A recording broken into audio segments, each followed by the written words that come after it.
sheeko badan ma idin sheegayo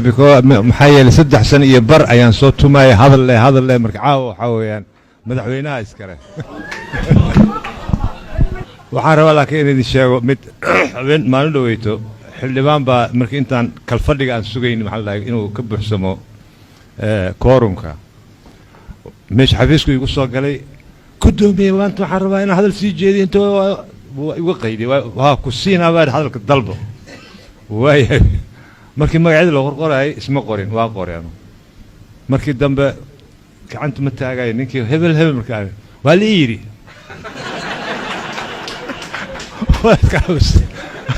hadda markaa soo baxay maxaad ii arbushaysaa waa la yiri dadays markaa surmay islaanta igu soo qaylisay mashaakilku markay soo ana albaabki la aan marayo waa igu soo qaylinayso marka waxa hadalkii marka